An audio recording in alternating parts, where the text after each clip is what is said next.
bienvenidos a este segundo episodio de Coahuila para el mundo. Yo soy Arturo Franco, un lagunero hiper globalizado.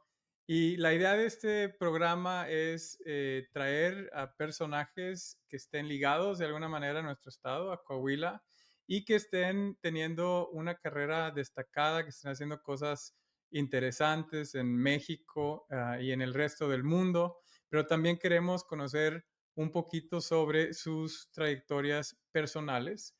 En nuestro primer programa, hace un par de semanas, tuvimos a Enrique Perret, que es de Piedras Negras. Es un internacionalista, experto en relaciones entre México y Estados Unidos. Es director de la US Mexico Foundation. Y si se perdieron el programa con Enrique, se los recomiendo mucho. Tuvimos una conversación muy interesante sobre su carrera, sobre su trayectoria, sobre cómo un mexicano puede hacerla en grande en el exterior y sobre el futuro de Norteamérica. En las próximas semanas tendremos a Juan Pablo Murra, es lagunero como yo, rector de posgrado y profesional en el TEC de Monterrey, un tipo muy interesante que sabe mucho sobre el futuro de la educación y que estará con nosotros. Pero hoy tenemos una invitada de súper lujo. Leticia, bienvenida al programa. No, gracias Arturo, honor que me haces. De verdad que en este segundo capítulo escuché el de Enrique Perret y me pareció, digo, yo lo conocía de que tienes amigos en común o gente profesional en común y te dicen, él también es de Coahuila y me encantó escuchar su historia. A Juan Pablo lo conozco también súper bien. Entonces, pues encantada de estar entre tres personas que respeto mucho. Arturo, tú, Enrique y Juan Pablo. Me encanta. Gracias. Y queremos paridad de género, así que vamos a hacer hombre, mujer, lo más que se pueda. De hecho, más mujeres, porque como yo soy el anfitrión, tenemos que sobrecompensar. Y mira, la idea, Leticia, es, hay 1 millón de personas en nuestro estado, en Coahuila, que tienen menos de 35 años. Y queremos realmente inspirar a una nueva generación a pensar en grande. Coahuila se está globalizando con el nearshoring, todos sabemos que está empezando a venir mucha inversión extranjera, pero tenemos que también exportar más coahuilenses al mundo, como lo hemos hecho contigo. Y ahorita vamos a platicar sobre tu trayectoria muy, muy importante en muchos temas. Pero quiero empezar con tu arraigo, con tus raíces. Em, Robles de las Fuentes, dos apellidos que a mí se me hace que son muy coahuilenses. Cuéntanos un poquito de tu historia familiar. A ver, vamos a empezar. Bueno, pues yo creo que yo soy mitad sonorense y mitad coahuilense. O sea, son dos estados fuertes, norteños, que me encanta la cultura de los dos. Incluso podría decir que la de Sonora se parece un poco a la de Torreón. Entonces, por ahí creo que me identifico muy bien con los laguneros por eso. Mi papá es de Hermosillo, mi mamá es de Saltillo y toda mi vida la he pasado entre estas dos ciudades. O sea, prácticamente parte de mi infancia en Hermosillo, mi adolescencia aquí en Saltillo y después me fui a estudiar a Monterrey, la carrera, al TEC de Monterrey. Entonces yo creo que sí soy pues una norteña hecha y derecha, pero también con una visión global. Y al Eh, estar la gran parte de mi vida en el norte, yo creo que para mí fue un shock psicológico y un shock cultural darme cuenta de las brechas que existen en México. O sea, no hay un México, hay dos Méxicos, hay tres Méxicos, y el darte cuenta de esas brechas, porque yo no me di cuenta aquí, me di cuenta estando en Washington. Cuando te das cuenta de los muchos Méxicos que hay adentro de México, eso ha formado mucho mi vida profesional en cómo tratas tú de cerrar estas brechas o cómo tu trabajo puede contribuir a que no exista tanta brecha, porque yo vivía en esta burbuja norteña, la verdad que tenemos un gran estado, y cuando estás aquí crees que todo es como es en Coahuila, no todo es como es aquí, entonces creo que por ahí eso le ha dado mucha forma a todo lo que hago profesionalmente. y vamos a platicar mucho sobre el enorme trabajo que estás haciendo en conectar las finanzas, la tecnología con algunas de esas brechas de género geográficas con la base de la pirámide en México. Pero déjame, rescato lo que dijiste sobre Sonora y Coahuila o La Laguna. No te voy a preguntar en dónde hay mejor carne asada No, porque no, empezaríamos un sí, debate que terminaría en en guerra, guerra, pero sí te termina en puedo preguntar algo. guerra. Te puedo Sí, preguntar, después de una carne asada, ¿te comes una coyota? por supuesto que sí. Y Ese también me como una tortilla de harina con una gloria derretida. okey, bueno, entonces eres exactamente un 50-50 entre Sí. Sonora y Ujú. Coahuila. Muy bien, em, pero en tu familia de Coahuila, al menos, tienes, digamos, un antecedente empresarial, hay un poquito de vena política, no nos vamos a meter mucho, pero, digamos, has estado expuesta, al tema público, al tema social de alguna manera. Sí, también eso yo creo que desde mi infancia, para mí mis fines de semana eran en las colonias, o sea, en entender muy bien, eh, la diversidad de lo que existe en México. Entonces, yo creo que mi infancia la recuerdo como mucho el campo, en Sonora el campo, el rancho, eh, rancho ganadero, las vacas, y también esta pasión que hay en la familia por ayudar a la comunidad desde la trinchera del servicio público, ¿verdad? O sea, eso también lo recuerdo muchísimo y recuerdo muchas veces, que en mi casa el día que alguien criticaba o si nosotros criticábamos algo que estaba pasando, siempre era como, para, el día que quieras puedes participar y ese día puedes opinar. Y Sócrates dice que el que no participa en temas de política está destinado a ser gobernado por seres inferiores.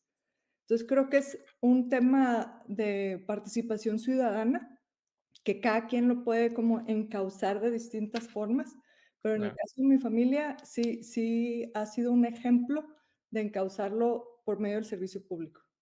Muy bien.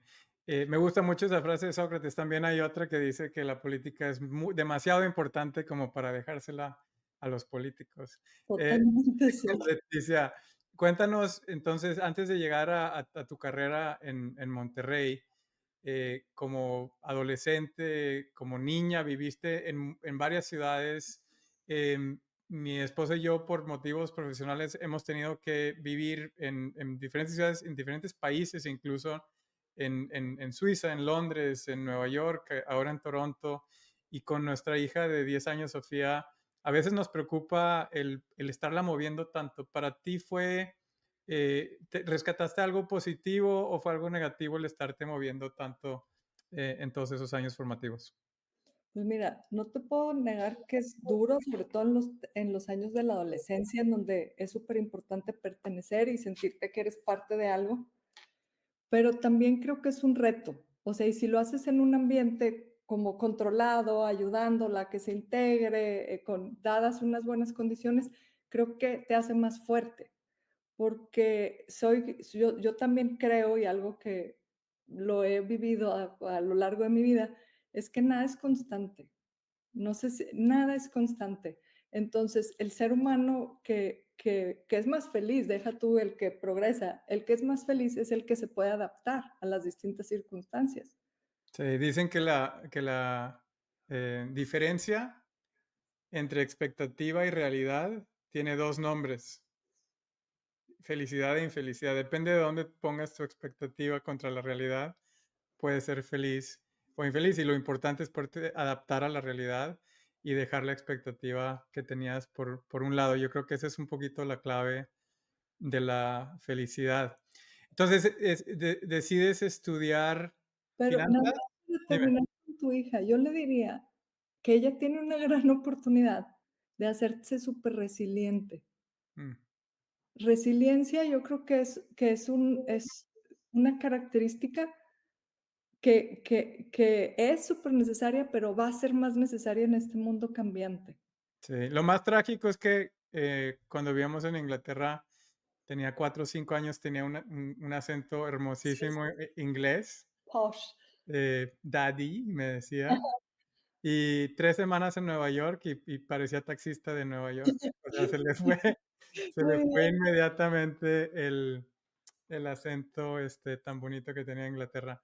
Sí. Cuéntanos de por qué decidiste estudiaste finanzas primero en el TEC Ujú. y un poquito de economía también.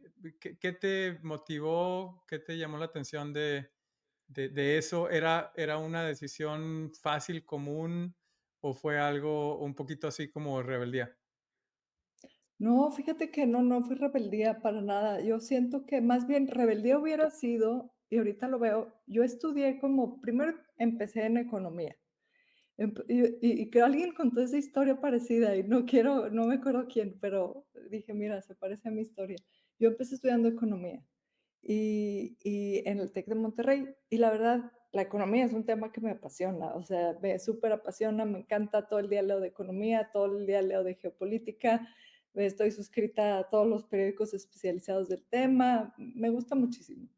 Empecé estudiando economía y a media carrera, yo estando en Monterrey, yo no entendía para qué me iba a servir si yo nunca iba a ir a México, si no iba a conocer ni trabajar con nadie de Banco de México,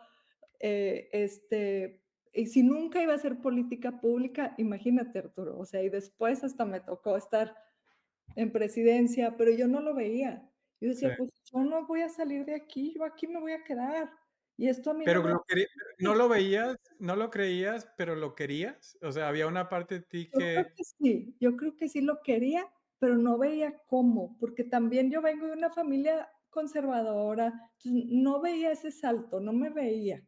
Y ahora que no me estoy quieta, no me imagino cómo no me veía, pero no me veía. O sea, yo me veía muy cerca de Saltillo, en Monterrey, eh, mucho menos, no me imaginaba irme a Washington, para claro, nada. pero hay un punto importante ahí porque, digo, Steve Jobs tenía esta frase que solo puedes conectar los puntos de tu carrera o de tu vida cuando ves por el retrovisor, cuando ves hacia atrás, ¿no? Ujú.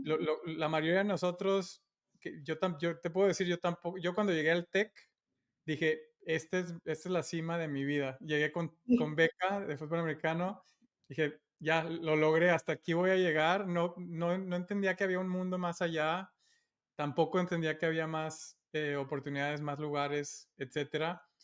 Pero había una intención y había una intuición, creo que es la palabra. Tenías esa intuición de que ibas a vivir una vida distinta o que ibas a salirte un poquito de tu estado y de tu zona de confort. sí, sí sentía eso, pero no sabía cómo encauzarlo. Tal vez por eso me metí a economía, que tampoco era algo común, ¿verdad? Me acuerdo que entre mis clases de matemáticas antes eran todas con ingenieros, o sea, ahorita ya están divididos, creo que hay unos para economistas, pero yo entré y eran pues puras clases de ingenieros, hombres, o sea, desde ahí como que no fue una rebeldía, pero seguí esta intuición de decir, estudia algo así, no importa que haya puros hombres, ¿verdad? Eh, eh, Y eran puros hombres en economía, ¿no? Yo me acuerdo que Sí, éramos pero sobre todo en las primeras 80% clases en donde teníamos las clases con ingenieros, ahí no me tocaban ni economistas, ahí me tocaban puros ingenieros. sí. Entonces, sí era un Y poco de rebeldía, o sea, digamos, tus sí, amigas de la prepa, no muchas se fueron a estudiar algo tan difícil o tan no, o no, no, todavía tan muchas dominado sí, por hombres, ¿no? sí, no, yo creo que, de mis amigas, pues bueno, estaba de moda la carrera de comercio internacional, ¿verdad? Sí, Que platicó un poquito Enrique Perrete eso, así es. está, pues siempre Merca, que Merca ya es otro Merca, ya no tiene nada que ver, decoración de interiores, diseño, todas estas carreras que no eran ni en el TEC, ¿verdad? Así es, comunicación, etcétera. Comunicación, sí, sí, sí, sí, Y eran relaciones internacionales, que supongo que era, como dices, te gusta la geopolítica y te gusta leer sobre el mundo. Terminaste en Washington. Cuéntanos un poquito de qué pasó cuando terminas la carrera y cómo terminas en el Banco Interamericano de Desarrollo. bueno, ya terminando la carrera, en el último semestre, apliqué yo a un internship porque quería trabajar, ¿verdad? Quería trabajar, no me acuerdo si fue en octavo o noveno semestre, y me llega una carta del TEC que me habían seleccionado para un internship en el BID, en el Banco Interamericano de Desarrollo en Washington. No, pues, ahí, yo creo que ahí fue cuando cambió mi mundo. Eso a mí me cambió la vida. Me fui un año y aterricé, digo, el banco es muy grande, ¿verdad? Y aterricé en la unidad de inequidad y pobreza. Con la titular de esa unidad era Nora Lustig, una economista súper respetada que escribió un libro que se llamaba El Milagro Mexicano, si no me equivoco. Y una persona pues súper ortodoxa en términos de economía y a mí me tocaba como corregir todos los papers, ¿verdad? La ortografía, o sea, no creas que era un trabajo de economista sofisticado, pero era corregir todos los papers, la ortografía y el orden de Nora Lustig. Lo que a mí me dejó, Ahora Lustig es una leyenda, ¿no? En leyendo, temas de desigualdad, fue en temas de rectora, desigualdad, de sí, la Universidad de las Américas en de la Puebla. Universidad de las Américas. Ahora, corregirle a ella, aunque sea la ortografía, No, es no, no, no, no, no, te quiero, ese es otro capítulo, ¿verdad? Ese es otro capítulo. muy Eh, bien. Haces es un año en Washington. Estuve un año en Washington y ¿Extrañaste México o sentiste que te podías quedar fuera de México no, mucho tiempo? sentí que me sentí y aparte Washington es una ciudad súper amable con los mexicanos. O sea, es decir, es muy cosmopolita, hay muchísimo latino, al menos yo sí me sentí como en casa, ¿verdad? O sea, sí me sentí, encontré una gran comodidad de personas que pensaban como yo. O sea, aquí dije, aquí está mi tribu, ¿verdad? ¿Dónde estaban? Aquí está mi tribu. Eso lo sentí, yo creo que desde el día uno. Pero lo que a mí me dejó Washington, la mentalidad que, que cambió en mí, es yo al ser muy norteña, no había visto realmente la composición de México. Es decir, las grandes brechas que todavía, porque esto fue en los 90, ¿verdad? Esto fue en el 99. Sí, Las grandes brechas que en ese momento y que todavía tenemos tarea para poder eliminar. Todavía falta mucho y entonces empecé a entender cómo la visión de Washington o la visión del BID con respecto a México es, México no es un solo país, está compuesto por muchos estados, está compuesto por municipios y unos municipios son de primero, de segundo o de tercer mundo, que ahorita ya existe una medición que se llama el índice de desarrollo humano, posiblemente es algo que se le parece, pero sí. entonces no había, ¿verdad? Entonces me llamaba mucho la atención eso, o sea, el entender, no es un solo México, es muchos Méxicos y no puedes tratar iguales a los desiguales.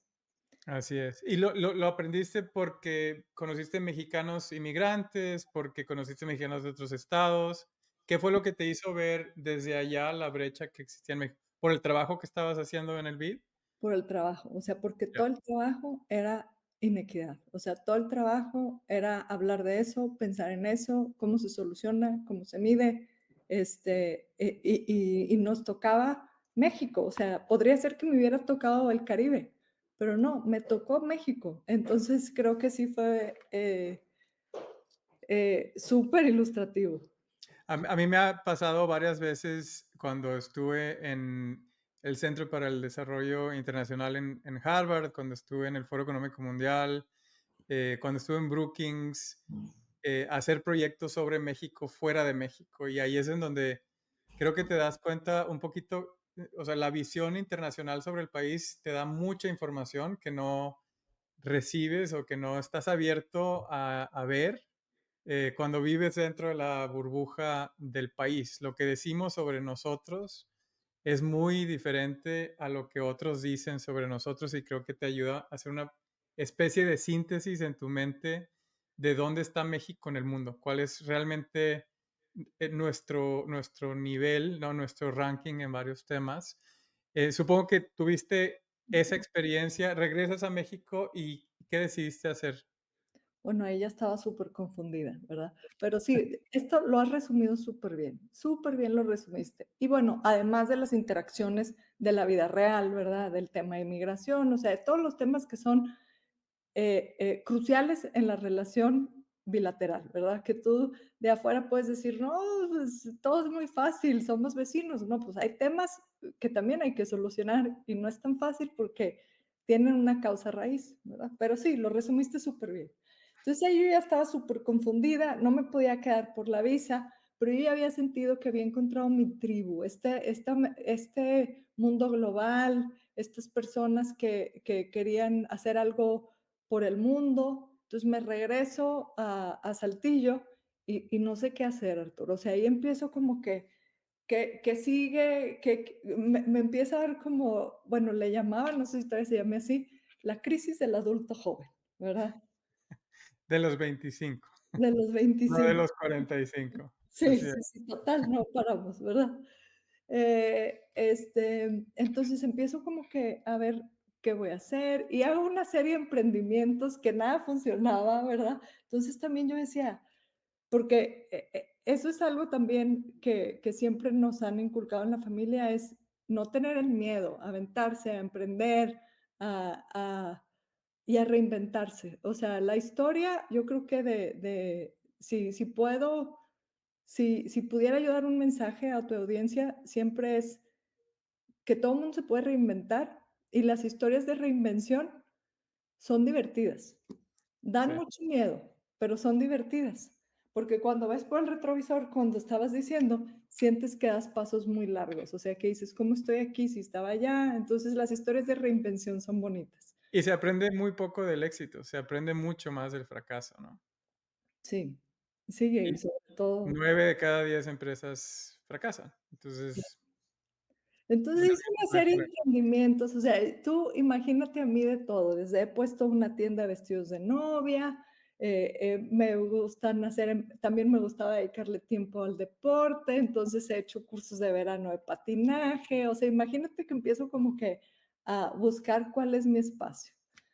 Después viene, ya estamos hablando del 2000, 2001, me acuerdo que entra Fox y entra Fox con esta narrativa interesante en que quiere cambiar a ciertos institutos, a la banca de desarrollo, y me quiero enfocar ahorita solamente en el Infonavit, ¿verdad?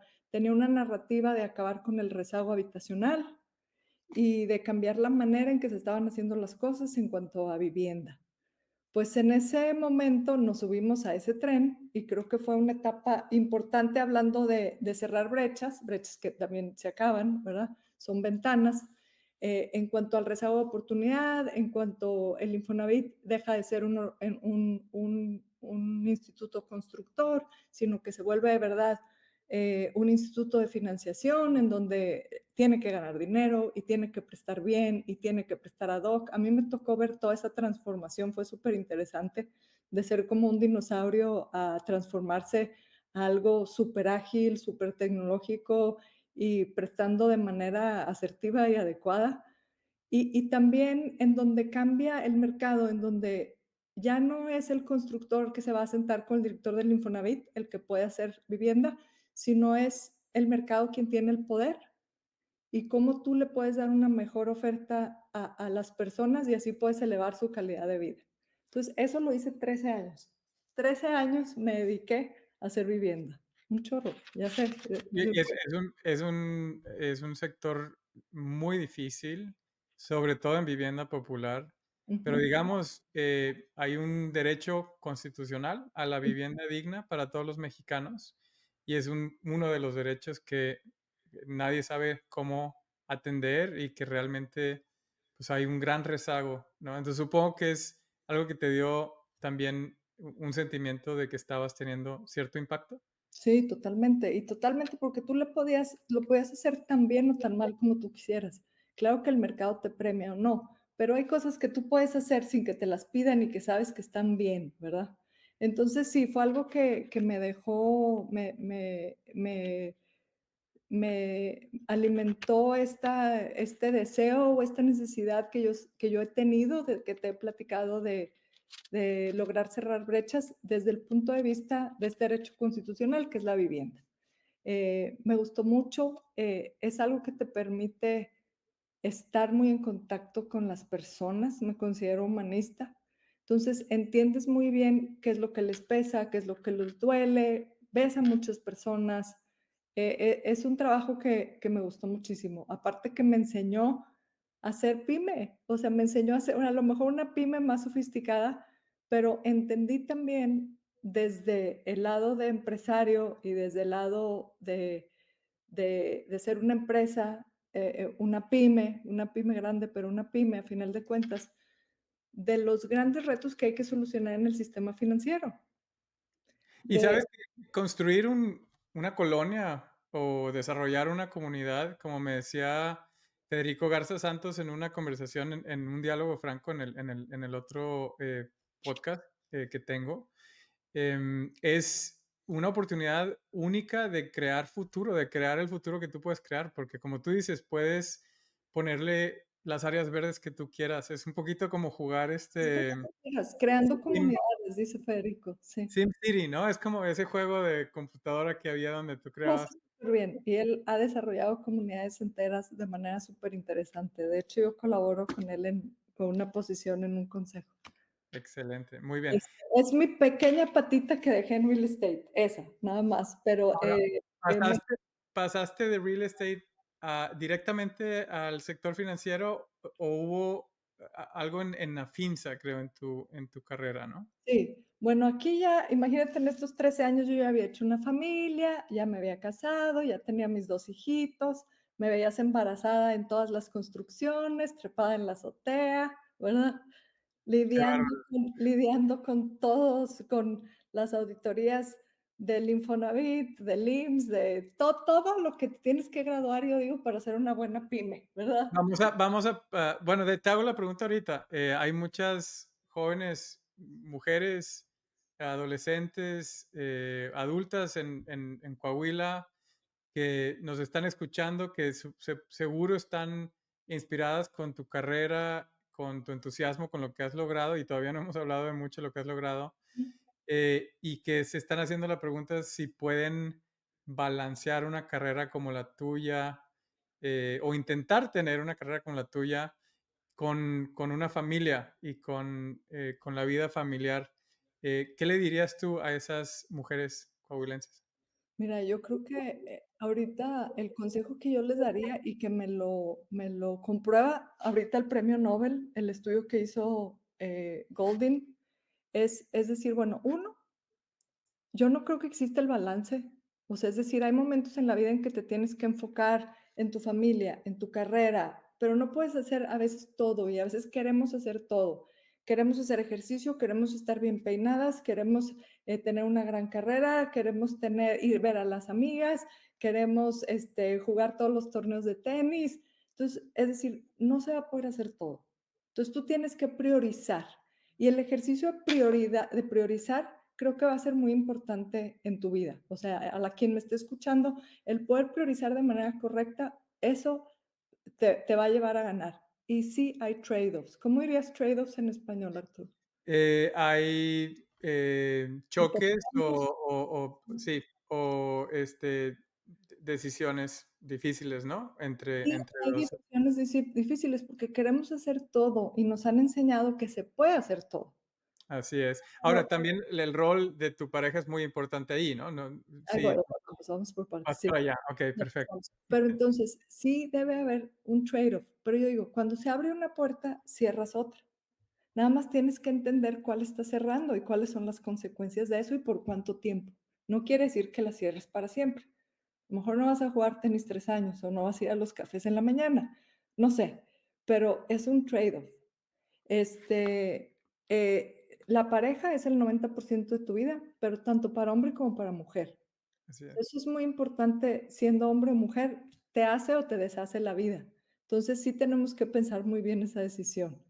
Creo que para y otro consejo que yo daría es, okey, ya, no te exijas todo, a lo mejor el balance no existe, nos vamos a enfocar, vamos parte por parte, sentir que avanzas, y en el momento en que te toque la crianza de los niños y la maternidad, tratar de no salirte.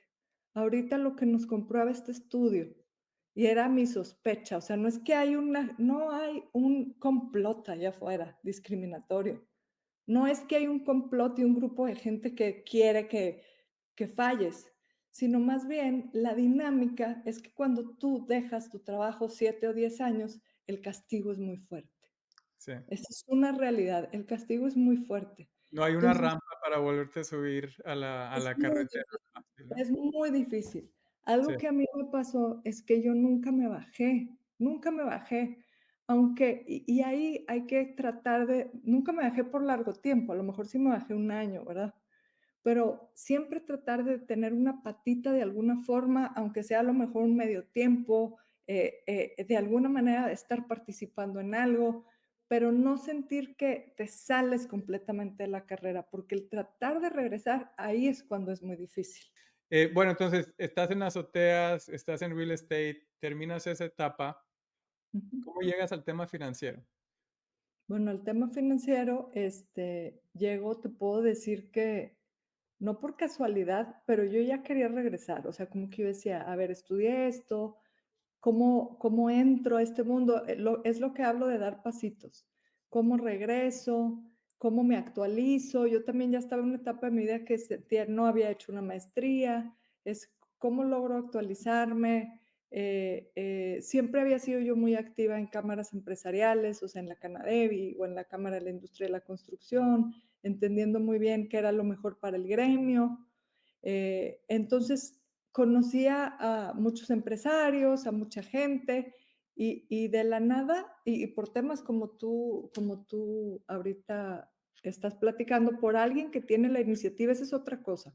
Para que el cambio suceda, para poder eliminar las brechas, ya sea de género, el piso sí está disparejo, primero hay que reconocerlo. Si hay una disparidad por la explicación que tú quieras, que si es la maternidad o si es la idiosincrasia del mexicano, que si es un país machista dentro de los países latinoamericanos, lo que tú quieras y gustes, sí hay una disparidad. Entonces, para que ocurra un cambio, alguien tiene que decir, yo quiero tomar en cuenta a personas de este perfil, así como tú lo estás haciendo y como lo dices, con una intención. Eso yo sí creo. Se tiene que hacer de manera intencionada, no nada más eligiendo la persona que pase por ahí, sino que cumpla el perfil que tú quieres, pero lo tienes que hacer de manera intencional. Y esto me refiero a la brecha que sea. Si estamos hablando de discapacidad, si estamos hablando de geografía, si estamos hablando de un tema social, porque lo que hace el privilegio, y ahorita ya voy a llegar a tu pregunta, es el privilegio te pone unos lentes. Entonces, cuando tú eres privilegiado, como muchos de los que hemos estado aquí contigo, con la gente que has platicado, naces en un mundo de privilegio, el privilegio no te deja ver estas fallas de mercado o estas disparidades, porque tú no lo has sentido. ¿No has sentido que se siente tratar de entrar a una sala si tienes alguna discapacidad? Si vienes de un contexto social, socioeconómico de cierta universidad para pedir un trabajo, eso no lo puedes sentir si vienes de un mundo de privilegio. Entonces, en el momento en que te quitas los lentes del privilegio, empiezas a ver todo lo que está pasando y ya no te los puedes volver a poner. Así Entonces, es. si ya no te puedes poner esos lentes del privilegio, lo único que puedes hacer es actuar de manera enfocada y direccionada a lo que tú quieres emparejar, ¿verdad? Okey. Déjame, voy a hacer un pequeño paréntesis para entrar al tema financiero.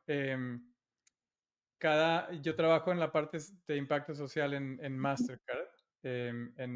Y cada año en Nueva York, en una reunión de consejeros, cuando vienen todos los líderes de la empresa a Ujú, Nueva York, mi equipo organiza una experiencia con el Financial Health Network, en donde en equipos de 6 personas los mandamos, y estos son consejeros globales de una empresa global, ¿no? De una empresa de 300 billones de 300 mil millones de dólares.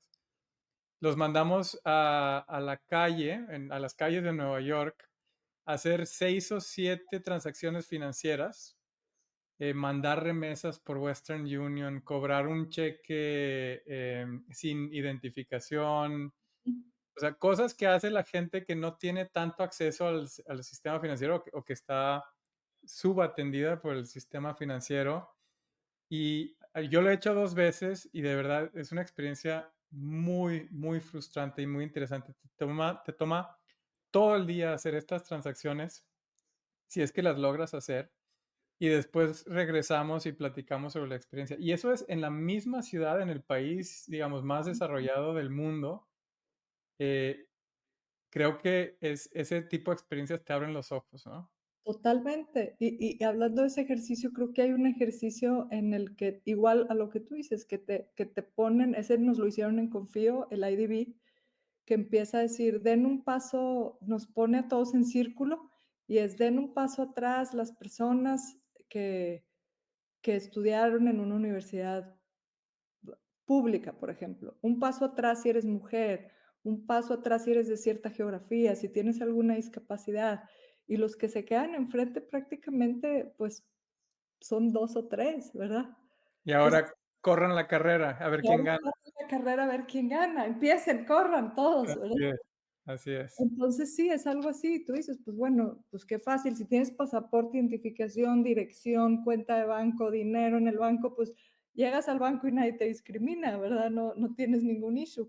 Pero si no caes en la cajita del deber ser, ¿cómo se sufre? Entonces sí, digo, hablando del tema financiero, yo me había quedado picada por el BID, por la banca de desarrollo, como que yo ahí me quería quedar. Entonces me di cuenta que en Coahuila, porque en AFIN no te vas, la banca de desarrollo de México es Nacional Financiera, la banca de desarrollo de las pymes, y se había abierto una vacante para ser director estatal en Coahuila. Y yo dije, pues bueno, creo que yo puedo ser, cumplo el perfil, pero además había una dirección en ese momento que solo se podía contratar a una mujer.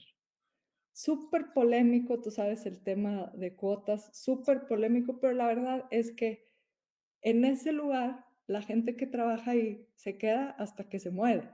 Se jubila, tienen 30 años, entonces no había ni sangre nueva, ni joven, ni diversidad de ningún tipo.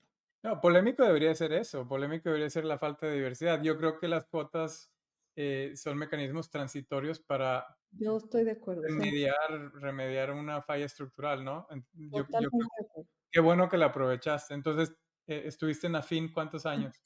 4 años estuve en AFIN y entro y me tocó, ahí fue cuando realmente conocí todo el estado, porque, esta dirección, pues, tenía que ver con todos los municipios y tenías que entender muy bien la diversidad empresarial que hay en el estado. O sea, los empresarios que se dedicaban a extraer carbón, las grandes mineras, la dinámica de todos los proveedores alrededor de las armadoras o de la gran acerera en Monclova, los agricultores. Entonces, obviamente, la industria de servicio, comercio, construcción, todos caen dentro de este combo de pyme o de empresa mediana. Y bueno, UNAFIN también presta en primer piso y en ese momento estaba impulsando mucho la reforma energética. Entonces me tocó estructurar un parque eólico, el Eólica de Coahuila. Súper interesante el tema de energía, pero bueno, ese también es otro tema. Sí. Hay Espera. un hay una editorial que escribí en Vanguardia hace como un mes y medio sobre el enorme potencial que tiene Coahuila en No, energías verdes. Lo están potencia. pidiendo sí, lo está pidiendo, Tesla en el estado vecino, pero todavía creo que como 90% o 70% de nuestra energía usa fósiles, de carbón, y tenemos que cambiar eso.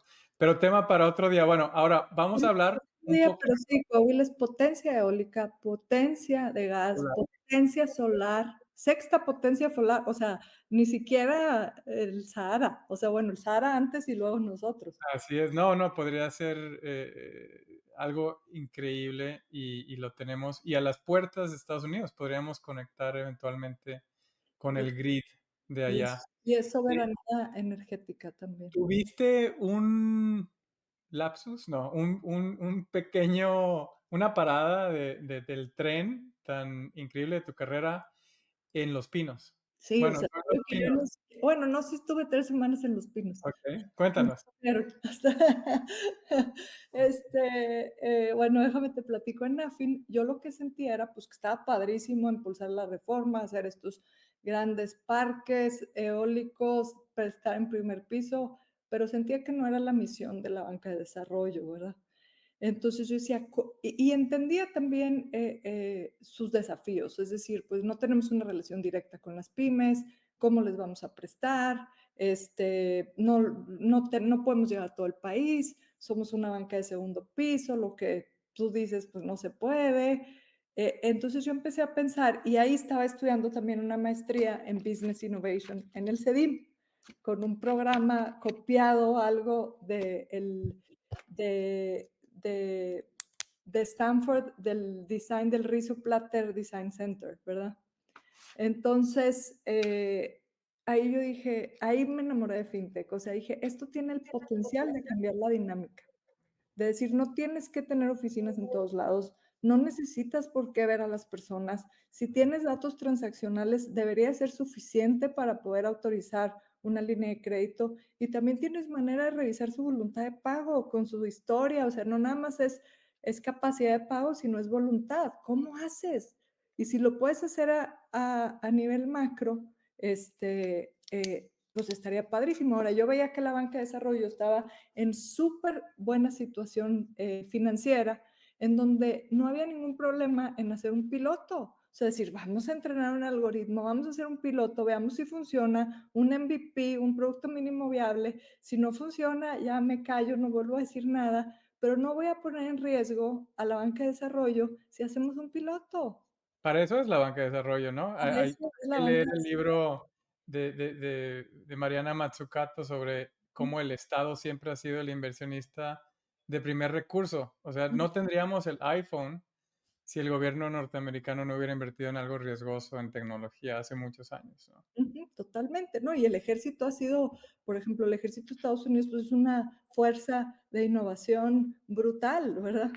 100%. Ahora, para explicar un poquito a lo que te refieres con lo que trae la banca digital, en la banca tradicional, como no hay historial de tus compras o de tu actividad financiera cuando usas efectivo, porque pues nadie Ujú. te está persiguiendo, ¿no? Para tomar fotos de todo lo que haces, no puedes usar esos datos como colateral por ejemplo, para tener un crédito, pero si tienes un footprint, como le dicen, digital, si empiezas a usar banca digital, aunque sea una tarjeta de débito, etcétera, o una cuenta básica, tienes ese historial de transacciones. Entonces el banco digital puede ver cuánto dinero entra, cuánto dinero sale y si eres digamos, una persona razonable en tus finanzas y eso puede servir para abrir oportunidades financieras, ¿no? Sí, por un lado sí, creo que eso funciona muy bien para persona física,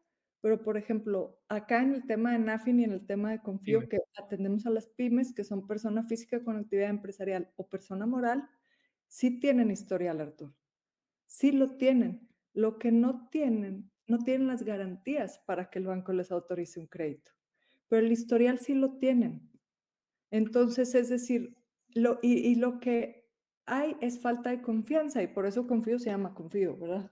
Lo que hay es falta de confianza en el sistema en el que el banco dice, ¿cómo puedo creer que estos estados financieros que no están auditados por nadie, porque yo estoy acostumbrado, y me refiero a jugadores tradicionales en todo el mundo, aquí no estoy hablando mal de nadie en México, sino el jugador tradicional, eh, eh, eh, en términos al ofrecer crédito en México, el incumbent, como se dice, está acostumbrado a leer estados financieros auditados. Entonces, si una pyme te trae estados financieros que no están auditados, porque obviamente nadie los va a auditar, ni es costeable que alguien los audite, ¿cómo pueden creer que eso es real? Pero con la tecnología no tienes que creer, se elimina esa barrera, tú puedes decir, yo puedo ver tu facturación. Para eso existen las APIs, la manera de conectarte a RPs, a tu cuenta de facturación que tiene mucho que ver con el sistema de administración tributaria. Si tú me das visibilidad de eso, yo puedo armar un proxy, puedo entender qué estás haciendo y puedo ver tú también tu perfil de riesgo, qué tan riesgoso eres para mí, por el sector, por la cantidad de tus transacciones. No es lo mismo alguien que tiene 6 años transaccionando muy estable que alguien que tiene 3 meses. Cómo estás pagando impuestos. Hay una manera de conectarte y de poder ver a la pyme de una manera súper integral sin necesitar estados financieros auditados y sin necesidad de una garantía. Entonces, este deck yo me lo imaginé en mi cabeza, lo escribí, y como ya se iba a acabar ese sexenio, fui y se lo presenté a Alfonso Romo. Y le dije: "Si usted permíteme presentarte esto, creo que es posible". Y yo con la idea de: "Te regalo esta idea para cuando lleguen allá". Porque veías ya venir, digamos, lo No, ya inevitable venía. No, ya de la elección, ¿no? ujú. Que sucedió en 2018. Okey. Entonces me dice: "Pues claro que me encanta". Él es un hombre, pues, de avanzada, ¿verdad? De visión de futuro, siempre le ha gustado romper paradigmas, y me dice: "Claro, pero ve, yo necesito que te vengas y me ayudes a hacer esto". Entonces, pues, yo en ese momento le dije: "Por supuesto que sí", pero no sabía si iban a ganar o no. O sea, todavía en mi mente estaba eso como que, bueno, pues tú di que sí, pero desde entonces empezamos a tener muchas reuniones para entender el plan de nación que ellos estaban haciendo, ¿verdad? Con el grupo, el equipo pequeño, el ingeniero Romo, nos empezamos a juntar cada 15 días para desarrollar este plan de nación y mi parte era la parte de la banca de desarrollo. Pero pues para no hacerte cuento largo, el 1 de diciembre de 2018, M en Los Pinos, ¿verdad? Muy bien, pues Eh, Duró 3 bienvenida. semanas y luego ya nos fuimos a Palacio Nacional. ¿Y La estuviste cuánto tiempo en ese rol, en presidencia, supongo?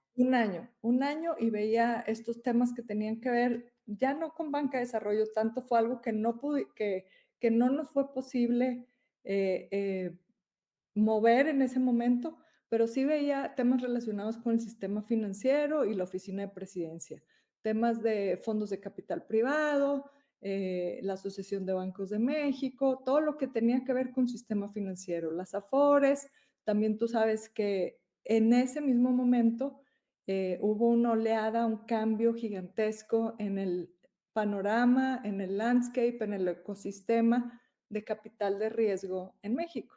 Sí. Entonces me acuerdo que llegó uno de los actores más relevantes y me dijo, nosotros venimos a cambiar el panorama de México, o sea, ahorita hay X% de inversión, eso va a ser el 5% porque yo voy a poner el otro 95%, o sea, voy a cambiar las reglas del juego, traigo un plan a 300 años y esto va a cambiar. ¡Pum! ¿Un plan a 300 años? Sí, Increíble. increíble, sí, Eso es increíble. largo plazo. Sí, eso es largo plazo, de verdad. Bueno, y hace Esos son rato los japoneses, Arturo. Esa es una visión así es. japonesa. Bueno, tú vas a Singapur, al museo de la ciudad, y puedes ver Singapur en el año 2150 o una cosa así, ¿no? Y te aseguro que van a tener todo lo que con lo que está ahí, salvo si el cambio climático un poquito medio se los hunde, pero hay países y ciudades que sí tienen esas visiones de largo plazo. Hablaste sobre la frase de Sócrates, para parafrasear, pues lo que hiciste fue lo que te inculcaron, ¿no? O sea, no quedarte fuera y quejarte del gobierno, sino entrarle y aunque no era un grupo, digamos, afín a ti, no creo que eras, digamos, parte de ese movimiento por lo que escucho, pero sí decidiste regalarles tu proyecto, ¿no? Y después entrar a tratar de hacer un cambio importante en el país. ¿Saliste decepcionada? Pues mira, yo creo que más bien la palabra es frustrada. No sé si cuál sea el significado de frustrado, pero es como querer actuar y no poder, ¿verdad? Así es, la impotencia. Y bueno, dicen que todo el Entonces, liderazgo la decepción viene más con las expectativas, entonces yo creo que no era una decepción, más bien fue una frustración. dicen Eh, que el eh, liderazgo es decepción dosificada. eso. Sí, Muy bien. entonces, eh, Pero terminas implementando gran parte de las ideas que llevaste a Los Pinos en tu nuevo rol. Cuéntanos de Confío. bueno, Confío yo lo conocí porque en ese momento, cuando llega este gigante que quería cambiar el landscape del venture capital, me presenta a sus inversiones en México. Es decir, y esto es en lo que estoy invirtiendo. Conocí a varios, no vale la pena mencionar a los demás, pero yo me acuerdo que el momento en que entró David Arana, CEO de Confío, con su pitch, que resonaba totalmente con la misión que yo tenía de impacto, de inclusión, de ser pro pyme, de cómo le quitas la artesanía al proceso de ofrecer servicios financieros y le metes tecnología y también su calidad moral, yo dije, me encanta esta empresa, me encanta lo que él está haciendo, me encantaría en algún momento poder colaborar, ¿verdad? No sé cómo, no, en ese momento yo no lo veía, yo nada más me acuerdo que le dije, lo que necesites, yo quiero ayudarte, ¿verdad? O sea, ¿cómo te ayudo estando acá? ¿Cómo logro que esto sea más grande? Digo, eso pues no duró mucho y cuando ya le escribo a David para despedirme de él, que ya me regresaba a Saltillo, me acuerdo que me dijo, vamos a tomarnos un café. Y en eso él me dijo, yo tengo grandes planes para Confío, Leti. Tengo grandes planes, y creo que podemos trabajar juntos. Entonces, eso fue hace 4 años y desde ahí, pues sí, creo que desde Confío es un lugar en donde es súper satisfactorio trabajar. Es un lugar, ya no es un startup, ¿verdad? Ya es un líder en fintech en México y creo que hemos logrado grandes cosas. Ya había David logrado muchas cosas antes de que yo llegara, ¿verdad? Yo llegué ya a la segunda etapa de Confío. Ellos ya habían entrenado el algoritmo, ya tenían muchos avances, ya podían entender al mercado, ya habían corrido los riesgos más fuertes, es la realidad, ¿verdad? A veces yo digo, eso ya no me duele, me perdí esa primera etapa porque a mí me gusta mucho construir, ¿verdad? Sí. Esa primera etapa, o sea, la incertidumbre no me da miedo. Esa primera etapa es la más ruda, me la perdí, me la cuentan, pero bueno, yo estoy en la segunda etapa, en donde es una etapa de profesionalización de Confío y de cómo lo blindamos para, para, para que permanezca y que haga un cambio real en el panorama de inclusión financiera en México. O sea, Yo cómo conocí mover la aguja. Yo conocí, y hablando de mover la aguja, yo conocí a Confío porque un grupo de estudiantes de mi clase sobre desigualdad aquí en la Universidad de Toronto, en un proyecto que hacen cada semestre, en el que tienen que escribir un caso de algún país y alguna intervención que está reduciendo la desigualdad de alguna manera, encontraron el caso de Confío. Y creo que lo encontraron porque hubo un reporte del Banco Mundial en el que los menciona varias veces y creo que tú me escribiste después de leerlo para, oye, Sí, quién es este profesor de la Universidad de Toronto? sí, Eh, y como nosotros normalmente trabajamos con IDB Invest, que es el brazo de la iniciativa privada de BID, hacemos reportes, ellos miden nuestro impacto, han checado el algoritmo por sesgos de género, miden si nuestro crédito hace crecer las ventas. Con IFC trabajamos también, él es accionista de Confío, ¿verdad? Entonces sí, también por eso estamos en algunas publicaciones, pero la Universidad de Toronto me cayó así como, ¿con ellos nunca he hablado? Ni sí, y a mí, siquiera les ¿sabes qué? hemos contado A la mí, historia. a Sí, mí también. Yo creo que se querían sacar un 100 dijeron, vamos a escoger un caso de México, le va a gustar al profe, y con eso nos sacamos un 100 yo creo que sí entonces sacaron un 100. me encantó la sorpresa. O sea, imagínate un día amaneces, lees las noticias en la mañana y en las palabras clave apareces en un paper o en esto de la Universidad de Toronto y aparte firmado, bueno, por un grupo de estudiantes y un coahuilense al que yo ya tenía en el radar por tu trabajo en Mastercard y también por temas familiares, tu gemelo. Así es.